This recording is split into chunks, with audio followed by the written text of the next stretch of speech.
തിരൂർ തലക്കടത്തൂരിൽ വീടിനോട് ചേർന്ന ഷെഡിൽ നിന്നും വൻ ഹാൻസ് ശേഖരം പിടികൂടി. സംഭവത്തിൽ പള്ളിപ്പാട്ട് തൂമ്പൻ വീട്ടിൽ സമീറാണ് പോലീസ് പിടിയിലായത്. വെള്ളിയാഴ്ച രാത്രിയാണ് സംഭവം.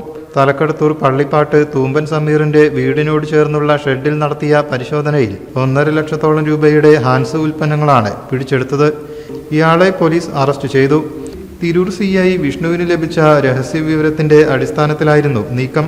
കോയമ്പത്തൂരിൽ നിന്നും എത്തിച്ച ഹാൻസ് ഉൽപ്പന്നങ്ങൾ വിൽപ്പനയ്ക്കായി ഒളിപ്പിച്ചതായിരുന്നു. കടകൾ കേന്ദ്രീകരിച്ച് വിൽക്കാനായിരുന്നു പദ്ധതി. പരിചയക്കാർ മുഖേന മൊത്തവിതരണ സംഘങ്ങളുമായി ചങ്ങാത്തം സ്ഥാപിച്ച ശേഷമാണ് വിൽപ്പന ആരംഭിച്ചത്.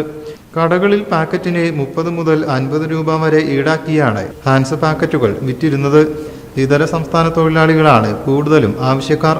Tirur SI RP Sujith, junior SIമാരായ Nirmal, Aneesh, senior civil police officer Sujith, CPO Vineeth എന്നിവരും അന്വേഷണ സംഘത്തിൽ ഉണ്ടായിരുന്നു.